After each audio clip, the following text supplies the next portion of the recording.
हाँ जी, तो हम अब आगे बढ़ते हैं। देखो, हमने अभी तक है ना मैनेजमेंट एनालिसिस कंप्लीट किया। मैं उम्मीद करता हूँ कि आपने यूट्यूब की प्लेलिस्ट भी जाके देखी होगी। ठीक है। अब जो है ना, अब हम इनकम स्टेटमेंट स्टार्ट कर रहे हैं। इनकम स्टेटमेंट में अगले 2 सेशंस इनकम स्टेटमेंट पे आएंगे। इसमें मोटे माटे लेवल पे किन लोगों को देखना चाहिए, क्या चीज़ कवरेज है, क्या चीज़ कवरेज नहीं है, मैं सब बताता हूँ। आप नॉन कॉमर्स बैकग्राउंड से हो, नॉन फाइनेंस बैकग्राउंड से हो, या फिर आप कॉमर्स बैकग्राउंड से हो लेकिन आपको इनकम स्टेटमेंट को पढ़ते नहीं आता है। समझ रहे हो? एक चीज होती है कि सर मेरे को बनाना आता है इनकम स्टेटमेंट, क्वेश्चन आप दे दोगे मैं सॉल्व कर दूंगा। लेकिन रिलायंस इंडस्ट्रीज की इनकम स्टेटमेंट है, मेरे को समझ में नहीं आता क्या करना है। ठीक है। तो अगर आपको जानना है कि what is the basic basic terms, terminologies, ठीक है, बेसिक इंटरप्रिटेशंस, प्रैक्टिकल है पूरा 100% है ना, पूरी केस स्टडी बेस्ड है ये वाला। एंड लास्ट में basic analysis. As a layman, आप अगर आज बिल्कुल ही जीरो पे खड़े हो तो आपको मैं इतना तैयार कर दूंगा अगले 2 सेशंस में, केस स्टडी एग्जाम्पल दिखा दिखा के दैट आप अगर किसी भी कंपनी की बैलेंस शीट इनकम स्टेटमेंट देखते हो तो आप बता दोगे कि कंपनी के साथ क्या चल रहा है। ये इसकी गारंटी है। ठीक है। चलिए, तो अपन बिना किसी देरी के फटाफट आगे बढ़ते हैं, है ना। एंड आप लोगों ने अगर सब्सक्राइब नहीं किया तो प्लीज़ कर लो। ठीक है, साल का आखिरी समय चल रहा है। आप सब लोग बहुत अच्छे से लाइफ को आगे अपनी प्लान करो, यही उम्मीद है आपसे। देखो यार, अभी तक मेरा जो फोकस था वो क्वालिटेटिव एनालिसिस पे था कि मैनेजमेंट कैसा है, वो कितनी सैलरी ले रहा है, कम्पिटेंट है कि नहीं है, ठीक है, सेल्फ प्रमोटिंग तो नहीं है, एटीट्यूड कैसा है, टोन कैसी है। ठीक है। जो स्टोरी पार्ट पे थोड़ा ज़्यादा फोकस करता है कि कैसे लोग हैं। ठीक है, जैसे जोमेटो की अगर कभी भी स्टोरी लिखी जाएगी तो दीपेंद्र गोयल के बिना, दीपी सर के बिना पॉसिबल ही नहीं है। समझ रहे हो आप? लेकिन अब जो मेरे को फोकस थोड़ा करना है वो क्वांट एनालिसिस की तरफ करना है, टू अंडरस्टैंड कि कंपनी जो धंधा कर रही है ना, वो धंधे में नंबर्स कैसे आ रहे हैं। ये बहुत इंपॉर्टेंट है। ठीक है। अब इसके लिए क्या होता है, इसके लिए मेरे को फाइनेंशियल स्टेटमेंट समझना है। फाइनेंशियल स्टेटमेंट समझ के ही मेरे को पता चलेगा कि कंपनी कितना फिनेंशियली बेहतर परफॉर्म कर रही है, और जो स्टोरी मैं बुन रहा हूँ, जो मैनेजमेंट बोल रहा है, क्या वो चीज़ नंबर के साथ मैच करती है क्या। समझना, दोनों क्वालिटेटिव एंड क्वांटिटेटिव एनालिसिस करके आप एक कंपनी के पोटेंशियल को एनालाइज करोगे एंड फिर अपने डिसीजन मेकिंग को और स्मार्ट करोगे। ठीक है। हम लोग अंडरस्टैंडिंग ऑफ इनकम स्टेटमेंट से स्टार्ट करते हैं। देखो यार, इनकम स्टेटमेंट यूजुअली क्या है, अगर आप अभी स्क्रीनर पे जाके किसी भी कंपनी का एक एनुअल रिपोर्ट डाउनलोड कर लोगे, ठीक है, सिंपल सा बताता हूँ मैं आपको, जस्ट गिव मी 1 मिनट।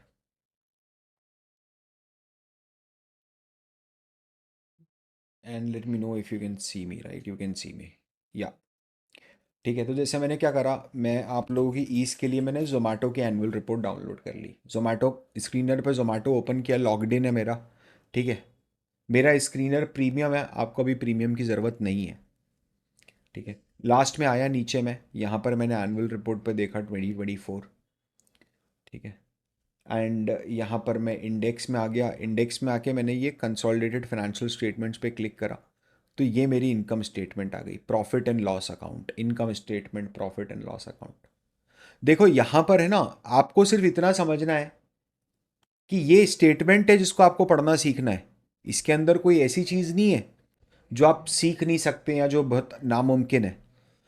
देखो, क्या ये 2-3 पोर्शंस में बटी हुई है क्या? हाँ यार, 2-3 पोर्शंस में तो बटी हुई है। सबसे पहला जो प्राइमरी पोर्शन है ना, वो इनकम का है, नंबर 1, टोटल इनकम। तो इस साल मैंने 12,960 करोड़ रुपए की इनकम करी है 2024 में। ठीक है। एंड उसके बाद खर्चे, ये सारे खर्चे, टोटल खर्चे कितने करे मैंने, 12,670 करोड़ रुपए के खर्चे करे। पहली बार प्रॉफिट शब्द आया पूरी स्टेटमेंट में, पहली बार प्रॉफिट शब्द निकला। कैसे निकला? एक को दो में से माइनस करके। मतलब ये जो एक है इसमें से दो को माइनस कर दो, 1 - 2। एक में से दो को माइनस कर दो, 12961 minus 12670 is equals to 291। As simple as that. ठीक है। एंड इसके बाद नीचे बाकी की पंचायती जो अपन समझेंगे। लेकिन आपको है ना, इसमें बिल्कुल भी डरना नहीं है, आपको घबराना नहीं है। कि अरे ये कैसे होगा। आप देखो ये अंबुजा सीमेंट है। अंबुजा सीमेंट में क्या है, दो बक्से बने हुए मेजर। एक ऊपर वाला जो येलो बॉक्स है वो बताता है इनकम, कितनी आवक है, क्या आवक हो रही है इसकी, 18,770 करोड़ की आवक है। ठीक है, जावक क्या हो रही है एक्सपेंस में, एक्सपेंस में टोटल एक्सपेंस कितना है, 15,640 48 करोड़ का जावक है। तो मेरे पास मूल कितना पैसा बच रहा है, 3120 करोड़ रुपए मेरे पास बच रहा है। आवक माइनस जावक 3120 करोड़ रुपए मेरे पास बच रहा है। इसमें से क्या क्या चीज माइनस होती है, जैसे ये जो 3120 करोड़ रुपए आपके पास बचा है, इसमें से क्या बड़ा खर्चा माइनस होगा, टैक्स। सरकार टैक्स लेके जाएगी ना, हराम में थोड़ा ना खाना है ये पैसा जाएगा ना, टैक्स में ही तो जा रहा है 772 करोड़ रुपए, ये टैक्स में जाएगा। जो बचेगा आपके पास वो 2300 करोड़ रुपीस पैसा बचेगा। ठीक है, फिर उसके अंदर से आप डिविडेंड वगैरह बांटोगे और प्रति व्यक्ति, प्रति शेयर होल्डर की जो आय बनेगी वो बनेगी 10 रुपये 82 पैसे। ये जो 2336 करोड़ रुपए को अगर आप अपने सारे शेयर होल्डर्स के बीच में बांट दोगे बराबर बराबर की, एक शेयर पे इतना बड़ा पैसा, तो प्रति शेयर जो आय आएगी वो 10.88 आएगी। देखो ये है ब्रॉडर लेवल पे। इनकम स्टेटमेंट जो होता है ना वो ऐसे ही होता है। ठीक है, क्या बताता है ये, अपन पूरा लाइन आइटम से समझेंगे, उसकी टेंशन मत लेना आप अभी। ठीक है, ये क्या बताने की कोशिश करता है आपको, ये बताता है प्रॉफिट या लॉस कंपनी का कितना है over a period of time. Profit या लॉस ये कैसे बताता है, क्योंकि बहुत सिंपल है भाई, income minus expense is equals to profit and loss या और लॉस। ठीक है, it is like a report card for the business कि कंपनी का धंधा जो है वो कितना बेहतर तरीके से परफॉर्म हो पा रहा है, कंपनी के बिजनेस एक्सपेंसेस कितने बेहतर तरीके से मैनेज्ड है। ठीक है, कंपनी जो है ना, दो बार, दो मौकों पर, दो, ये ध्यान से समझना, कंपनी दो मौकों पर अपनी इनकम स्टेटमेंट रिलीज करती है। एक तो साल के आखिरी में करती है, एंड ऑफ फाइनेंशियल ईयर। अगर आप एक यूएस कंपनी की बात कर रहे हैं तो उनके लिए फाइनेंशियल ईयर जो बनता है वो जैन टू दिसंबर बनता है। और अगर आप एक इंडियन कंपनी की बात कर रहे हैं तो हमारे लिए जो फाइनेंशियल ईयर बनता है वो अप्रैल टू मार्च बनता है, समझना। ठीक है, तो एक तो एंड ऑफ फाइनेंशियल ईयर और एक हर क्वार्टर के एंड में, मतलब टोटल 5 बार, 5 बार इनकम स्टेटमेंट रिलीज होती है। एक, 4 बार 4 क्वार्टर की, और फोर्थ क्वार्टर के एंड में एक बार पूरे साल की भी करते हैं। फोर्थ क्वार्टर के एंड में 2 बार रिलीज होती है, एक क्वार्टरली होती है और एक पूरे साल की होती है। ठीक है, घबराना नहीं है बिल्कुल भी, बहुत सिंपल है, ऐसा कुछ भी नहीं है जो आपको समझ में नहीं आएगा, मैं अच्छे से समझाऊंगा तो। ठीक है, चलो, क्यों इंपॉर्टेंट है, why it is important to analyse income statement. दो चीज़ें मुझे बताता है, एक बताता है कि मैंने कितना पैसा बनाया, दूसरा बताता है मैंने कितना पैसा खर्च करा। इसके बीच का जो गणित है उसी को प्रॉफिट एंड लॉस बोलते हैं। सर समझ में आ गया। अब देखना यार, जब भी आप, अभी जैसे अगर मैं आपको फिर से लेके जाता हूँ 1 मिनट के लिए, 1 मिनट के लिए मैं लेके जाता हूँ आपको, एंड हम क्या करते हैं, फिर से इंडेक्स पे चलते हैं। जोमेटो की रिपोर्ट है ये। ठीक है, एंड हम लोग फिर से इंडेक्स पे चलते हैं। यहाँ देखो आप, फाइनेंशियल स्टेटमेंट, यहां पर आपको दो तरीके के फाइनेंशियल स्टेटमेंट्स दिख रहे हैं। एक दिख रहा है कंसोलिडेटेड फाइनेंशियल स्टेटमेंट्स और एक दिख रहा है स्टैंड अलोन फाइनेंशियल स्टेटमेंट। समझना जरा ध्यान से, अगर मैं स्टैंड अलोन फाइनेंशियल स्टेटमेंट पे चला जाता हूं अभी और इनकम स्टेटमेंट पे उतरता हूं नीचे, तो ये जो इनकम स्टेटमेंट आ रही है ना मेरी, ये वाली, ठीक है, ये सिर्फ और सिर्फ जोमेटो की है। आपको समझ में आ रहा है, ये सिर्फ और सिर्फ जोमेटो की है। इसमें जोमेटो की कोई सब्सिडरी कंपनीज इन्वॉल्व नहीं है। और जो कंसोलिडेटेड फाइनेंशियल स्टेटमेंट थी ना, उसमें जोमेटो के साथ साथ जोमेटो की जितनी भी सब्सिडरी कंपनीज हैं उन सब का भी फिगर यहां पर है। कंसोलिडेटेड के नंबर्स हमेशा बड़े हुए दिखेंगे आपको एज कंपेयर टू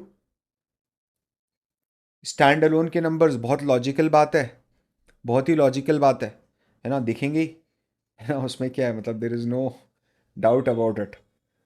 जैसे अपन एक एग्जाम्पल लेते हैं, टाटा मोटर्स का एग्जाम्पल लेते हैं, देखना ज़रा। अगर मैं टाटा मोटर का स्टैंड अलोन देख रहा हूं, यहां पर मैं लिख देता हूं stand alone, stand alone.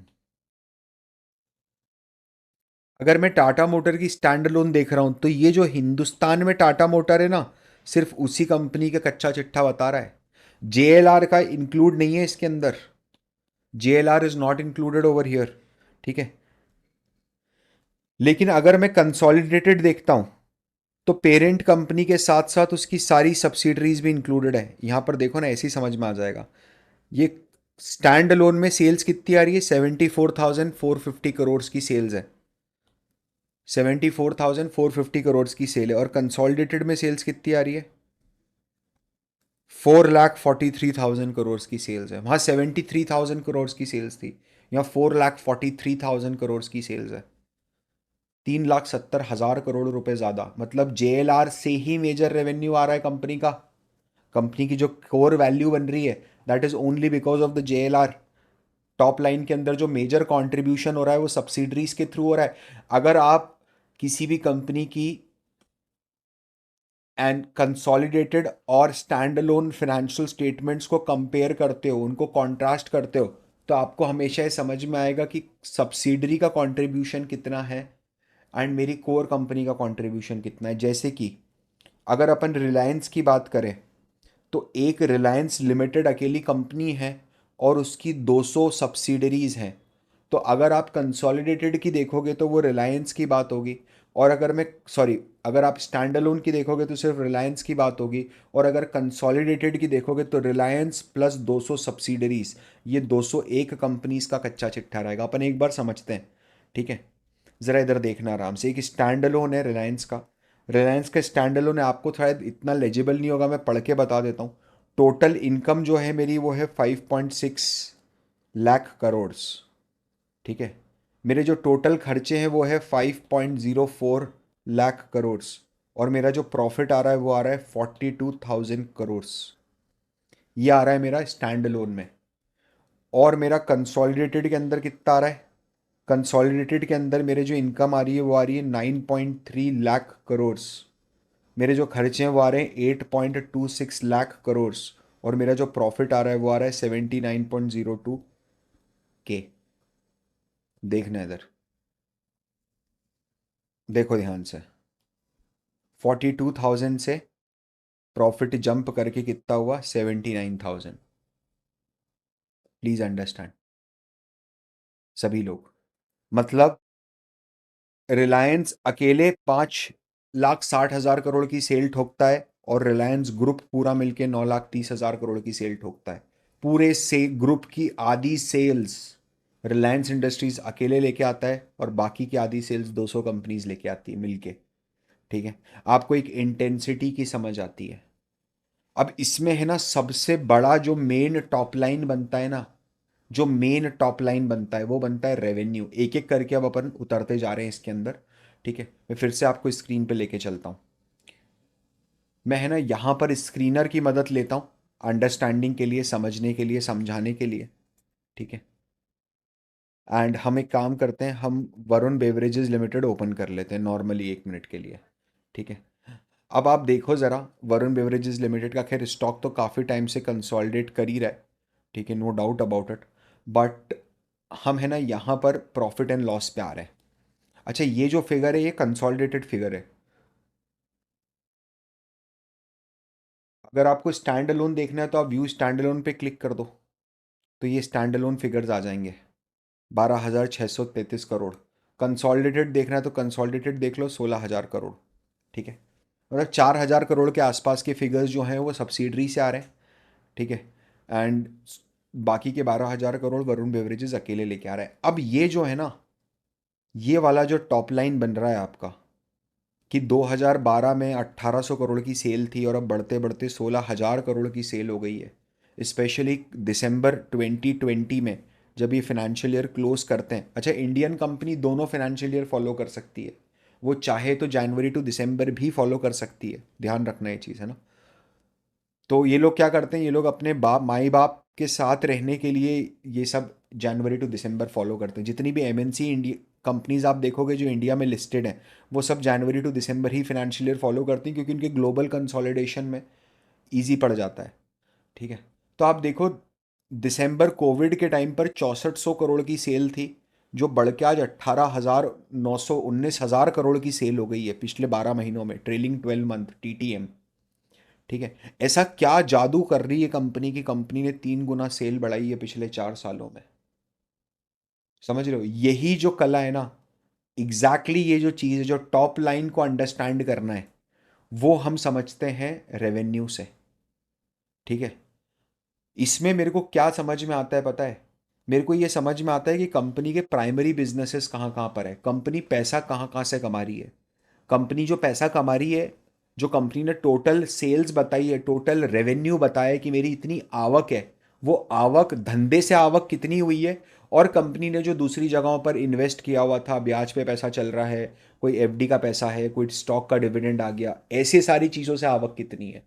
Company ने कोई मशीन बेच दी इस साल, पुरानी जूने में मशीन थी, स्क्रैप में बेच दी। अब कंपनी का काम तो नहीं है ना वो चीज़ बेचना, लेकिन 10 करोड़ रुपए में गई है वो मशीन। ठीक है, समझना। तो मेरी जो आवक है वो क्या कैसी दिख रही है, ये आपको कैसे पता चलेगा, और क्यों ये बहुत इंपॉर्टेंट है। आप देखो कोई भी एक हाई ग्रोथ कंपनी को देखो, जैसे डिक्सॉन है। ठीक है, मैं एक काम करता हूँ, मैं आपको उधर ही दिखाता हूँ, वो ज़्यादा बेटर रहेगा।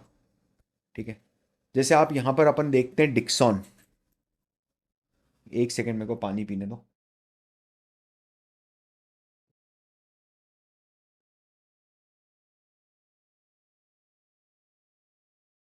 ठीक है, अब डिक्सॉन में अगर आप देखोगे, तो क्या कंपनी बहुत तेजी से सेल्स में ग्रोथ कर रही है क्या। देखो ना, 2020 में 6,500 करोड़ की सेल थी, आज 27,000 करोड़ की सेल है, 28,000 करोड़ की सेल है। तेजी से ग्रो हुई है कंपनी। आज से 10 साल पहले सिर्फ 750 करोड़ की सेल्स थी। मार्जिन थी पहले 3% 2% था, अब 4% पे स्टेबल है।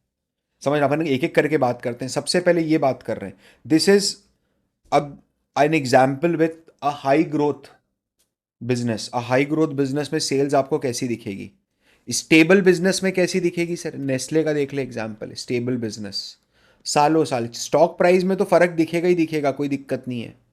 लेकिन आप ये देखो कि कैसे दिख रही है, सेल्स कैसी दिख रही है, देखो आप, धीरे धीरे बढ़ती जा रही है, धीरे धीरे धीरे धीरे। ये 15 मंथ की सेल है ये वाली।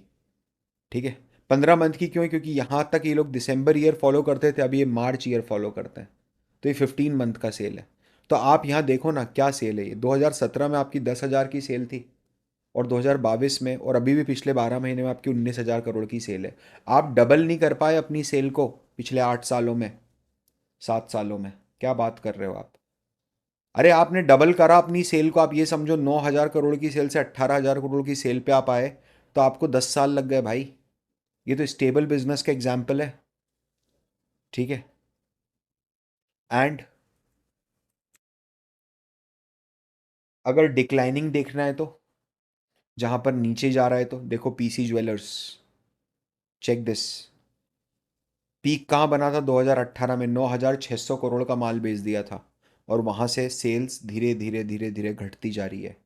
क्या आप एक असाइनमेंट नोट करोगे, ये वाले सेशन में। असाइनमेंट ये है, आपको है ना आइडेंटिफाई करना है, गूगल सर्च से आइडेंटिफाई करो, एआई से जैसे करना है वैसे करो। आपको आइडेंटिफाई करना है reason. Sir reason behind what, reason behind high growth of Dixon, reason behind the fall of PC Jewelers, and the reason behind the neutral growth, or rather the stable or the dead growth of Nestle India। क्या ये तीनों चीज़ों के reason आप follow कर पता करके बताओगे। असाइनमेंट नंबर 1 बहुत इजी है, बेसिक है तभी आपको दे रहा हूँ, है ना। अगर बेसिक नहीं होता तो नहीं देता, समझना। लार्जर कंपनीज अगर आप देखोगे तो उनके रेवेन्यू ब्रेकडाउन करने में बहुत आसानी मिलती है। जैसे टीसीएस, अगर आप टीसीएस का रेवेन्यू आप देखोगे, तो टीसीएस के रेवेन्यू में देखो उसने कितनी डिटेल दी हुई है मेरे को। क्या डिटेल दी है कि अमेरिका से कितना रेवेन्यू आ रहा है, यूरोप से कितना आ रहा है, इंडिया से कितना आ रहा है। ठीक है, फिर कौन से फिनेंशियल ईयर की, पिछले कितने सालों की डिटेल दी हुई है। आपको वन शॉट में कंपेरेबिलिटी मिलती है ना, कि अच्छा 51,000 करोड़ का रेवेन्यू था, जो बढ़ते बढ़ते 1,27,000 करोड़ तक पहुंच गया है। Good, doing good job. ठीक है, रेवेन्यू ब्रेकडाउन कैसे देखना है जनरली, कैसे रेवेन्यू ब्रेक डाउन करोगे, क्या ढूंढने की कोशिश करोगे कि ट्रेंड है तो मल्टीपल बिजनेसेस कौन कौन से बिजनेसेस में है। टीसीएस जैसी कंपनीज है जो मल्टीनेशनल कंपनीज है, तो कौन कौन सी जोग्राफी से कितना कितना रेवेन्यू आ रहा है। कोई मल्टी सेगमेंट बिजनेस में है, जोमेटो जैसा कि फूड डिलीवरी में, क्विक कॉमर्स में, हाइपर प्योर में, गोइंग आउट में। आपको पता करना पड़ेगा कि मेरे बिजनेस के अलग अलग सेगमेंट से कितना रेवेन्यू आ रहा है। सर मैं ये कैसे पता करूंगा? आप आ जाओ फिर से इधर, स्क्रीनर पे चले जाओ, जोमेटो ओपन कर लो, ठीक है। कोई भी एक कंपनी पिक कर लो, अपनी जो भी कंपनी आपको देखनी है, नीचे आ जाओ। यहाँ पर पीपीटी दिख रही है आपको, ये पीपीटी दिख रही है, या तो पीपीटी में देख लो, और अगर आसानी से देखना है तो ये अबाउट है ना, अबाउट को ही रीड मोर करोगे तो यहाँ दिख जाएगा। रेवेन्यू कंट्रीब्यूशन दिख रहा है, 70% रेवेन्यू फूड डिलीवरी से आ रहा है, 24% क्विक कॉमर्स से आ रहा है, 6% गोइंग आउट से आ रहा है। सर ये कहाँ दिखेगा? ये 3 नंबर दिख रहा है, इस पर क्लिक करो, सीधे खोल के बताएगा आपको। ये रहा, ठीक है। अच्छा सर मेरे को यहाँ नहीं देखना है, मैं कहाँ देखूँ? अगर मेरे को रॉ ढूंढना है तो नीचे आ जा। ये जो यहाँ पर कॉन कॉल्स में जो पीपीटी है ना, ये पीपीटी ओपन कर ले, ठीक है। ये पीपीटी कितनी क्यूट पीपीटी है यार, है, कितनी क्यूट पीपीटी है। ये ओपन कर ले, एंड ये ओपन करके यहाँ पर मिल जाएगा, कोई प्रॉब्लम नहीं है, कहीं ना कहीं तो रहेगा फॉर श्योर। ये रहा एडजस्टेड रेवेन्यू, कहाँ से कितना रेवेन्यू आ रहा है, ठीक है, पिछले कितने क्वार्टर्स से। समझ रहे हो आप? बी टू सी से कितना आ रहा है, फूड डिलीवरी से कितना आ रहा है, पूरा रेवेन्यू ब्रेकअप है। क्विक कॉमर्स से कितना रेवेन्यू आ रहा है, गोइंग आउट से कितना रेवेन्यू बन रहा है ना, सीन बन रहा है ना धीरे धीरे। क्वार्टर ऑन क्वार्टर देखो ना, एक क्वार्टर में 600 करोड़ का रेवेन्यू था, अब 1800 करोड़ का रेवेन्यू है, ठीक है। गोइंग आउट में बी टू बी सप्लाई से कितना रेवेन्यू, हाइपर प्योर जो है अब 1400 करोड़ का रेवेन्यू है। बंद कर देगी कंपनी, बंद कर देना चाहिए हाइपर प्योर आइडली। समझना मेरी बात, दो we are not here to make a judgement over the company कि कंपनी को क्या करना चाहिए क्या नहीं करना चाहिए। इट इज़ नॉट दैट कि आप कर नहीं पाओगे, इट इज़ जस्ट दैट कि आप में वो लैक। आप, मैं आपकी बात कर रहा हूँ, कंपनी की बात नहीं कर रहा हूँ। ये एनालिसिस ऐसा नहीं कि आप कर नहीं सकते, इट इज़ जस्ट दैट कि यार आपको है ना वो करेज बटोरना पड़ेगा कि हाँ यार करूँगा तो हो जाएगा, तो कर दूंगा, कोई बड़ी बात नहीं है, ठीक है। फिर क्या होता है ना, जैसे ही आपने रेवेन्यू कंप्लीट करा। अच्छा एनालिसिस कैसे करना है वो भी बताऊंगा बाद में, 1 मिनट। पहले अपन एक एक करके सारी टर्मिनोलॉजीज कवर कर रहे हैं, ठीक है। जो जैसे ही आपने रेवेन्यू कंप्लीट करा, अब रेवेन्यू के बाद जो होता है वो होता है cost of good sold oblique cost of services rendered. समझना। और जो बच के डिफरेंस जो आता है, that difference is gross profit. यही डिफरेंस जो होता है वो होता है ग्रॉस प्रॉफिट। सर ये क्या चीज़ होती है, कोई बताएगा? कॉस्ट ऑफ गुड सोल्ड क्या होती है? देख, तूने जो माल बेचा वो तूने 1000 करोड़ में बेचा ना। तूने मान ले 10 मशीन्स बेची है, वो 10 मशीन्स तूने 1000 करोड़ में बेची, 100 करोड़ की एक मशीन। कोई बड़ी मशीन थी ऐसी, कोई बहुत बड़ी मशीन बेची नहीं आपने, ठीक है। 100 करोड़ की एक मशीन बेची है। नाउ प्लीज़ अंडरस्टैंड, ये मशीन, 10 मशीन बनाने की घर में कितनी कॉस्ट लगी, रॉ मटेरियल का खर्चा कितना आया, असेंबलिंग की कॉस्ट कितनी लगी, जिस जगह पर वो मशीन बन रही थी, जो फैक्ट्री थी, उसकी कॉस्ट कितनी लगी, तो ये सब मिला के 600 करोड़ रुपए का खर्चा आया। तो तेरा जो ग्रॉस प्रॉफिट हुआ है ना, वो 400 करोड़ हुआ है। अब इस ग्रॉस प्रॉफिट में से क्या बहुत सारे खर्चे कटेंगे, बहुत सारे खर्चे कटेंगे। वॉचमैन की सैलरी कटेगी, अकाउंटेंट की सैलरी कटेगी, ऑडिट फीस कटेगी, ठीक है, रिफ्रेशमेंट के खर्चे कटेंगे, ट्रैवलिंग एक्सपेंस कटेंगे, टैक्स कटेगा, वो सब अब इसमें से कटेगा। हमारा लक्ष्य अभी इसको साधना है कि कॉस्ट ऑफ गुड सोल्ड जो है ये क्या चीज़ है, ठीक है। समझना है इधर, कॉस्ट ऑफ गुड सोल्ड या फिर कॉस्ट ऑफ सेल्स भी बोला जाता है, कॉस्ट ऑफ सर्विसेज रेंडर्ड भी बोला जाता है। ये बताता है कि कितनी कॉस्ट लगी है आपकी रेवेन्यू को जनरेट करने में, कौन कौन सी कॉस्ट कितनी लगी, लेबर की कॉस्ट कितनी लगी है, रॉ मटेरियल की कॉस्ट कितनी लगी है, होलसेल का प्राइस कितना लगा है, ठीक है।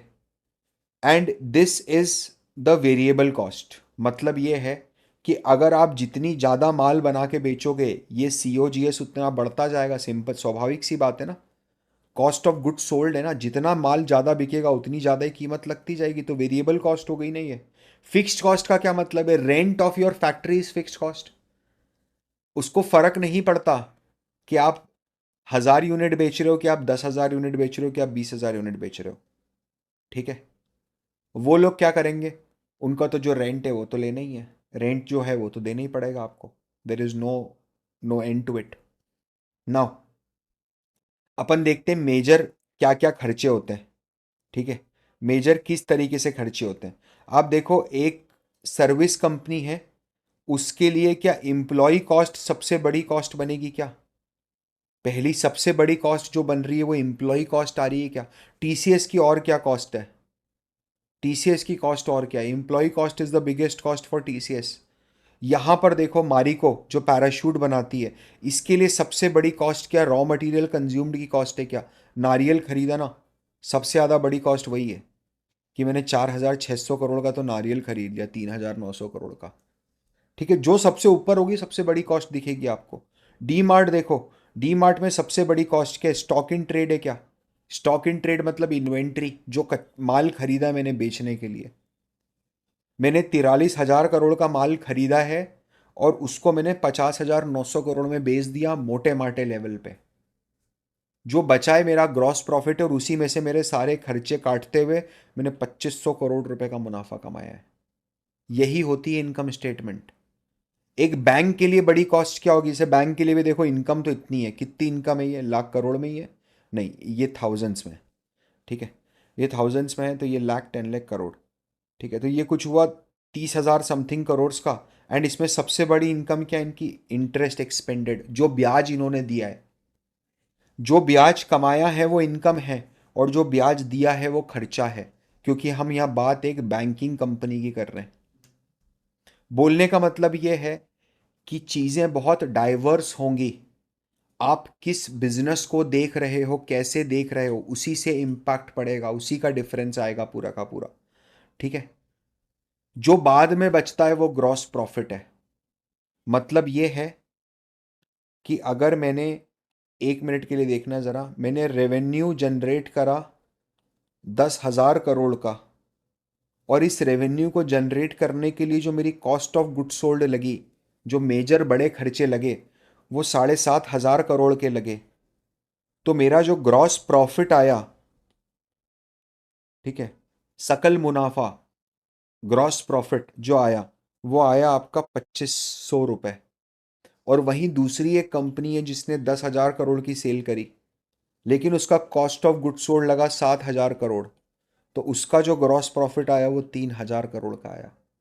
यहाँ पर ग्रॉस प्रॉफिट मार्जिन्स जो देखेंगे, जो मार्जिन्स बोलेंगे ग्रॉस प्रॉफिट मार्जिन्स, वो यहाँ पर बोलेंगे कि ये 25% मार्जिन पे काम कर रहे हैं ग्रॉस प्रॉफिट में, और यहाँ पर बोलेंगे 30% मार्जिन पे काम कर रहे हैं। तो ये जो ग्रॉस प्रॉफिट या ग्रॉस प्रॉफिट मार्जिन है ना, ये बताता है कि आप बिजनेस को कितने अच्छे तरीके से ऑपरेट कर पा रहे हो। ठीक है। ये आपकी कोर ऑपरेटिंग प्रॉफिटेबिलिटी है भाई, कोर ऑपरेटिंग प्रॉफिटेबिलिटी है। एक, क्योंकि अगर आप यहां पर नेगेटिव हो गए ना, तो नीचे तो आप सब जगह फिर नेगेटिव ही रहोगे, लॉस तो यहीं से स्टार्ट होगा आपका। और अगर यहां पर आपके पास बड़ा मुनाफा है, जिससे आप अपने बाकी के ऑपरेशनल एक्सपेंसेस, जो दूसरे खर्चे हैं, सैलरी, ये वो, बिजली का खर्चा, रिफ्रेशमेंट का खर्चा, गार्डनिंग एक्सपेंसेस, वो सारे आप आराम से काट सकते हो कंफर्टेबली, तो आप मोटा पैसा घर लेके जाओगे। ठीक है। ग्रॉस प्रॉफिट का कंपैरिजन और कैलकुलेशन जो है ना, वो मेरे को ये बताता है कि अलग अलग कंपनीज और सेक्टर्स में ऑपरेटिंग एफिशिएंसी कितनी है। आपको ये चीज़ पता होनी चाहिए कि आईटी सेक्टर में मोटे माटे लेवल पे ग्रॉस प्रॉफिट्स क्या चलते हैं, ग्रॉस मार्जिन्स क्या चलते हैं। आपको ये चीज़ पता होनी चाहिए कि डीमार्ट जैसी कंपनी का ग्रॉस मार्जिन क्या होता है। ग्रॉस मार्जिन की बात हो रही है, ऑपरेटिंग प्रॉफिट की बात नहीं हो रही है, दोनों अलग अलग चीज़ें हैं। ठीक है। जैसे अगर मैं आपको बताऊं, हम अगर बाटा की बात करें, ठीक है, हम 1 मिनट के लिए अगर बाटा की बात करें, तो आप देखो बाटा में देखो, 2020 में 58%, ये ग्रॉस मार्जिन है ना, परसेंटेज के अंदर है ये वाले, ये फिगर परसेंटेज में 58% था। ठीक है। और अभी कितना है? 57% है। तो जो बाटा है ना, बाटा का ग्रॉस मार्जिन कितना है? ग्रॉस मार्जिन अप्रोक्सीमेटली 58% है, अप्रोक्सीमेटली। ठीक है। फिर अगला क्या आया? रिलैक्सो आया।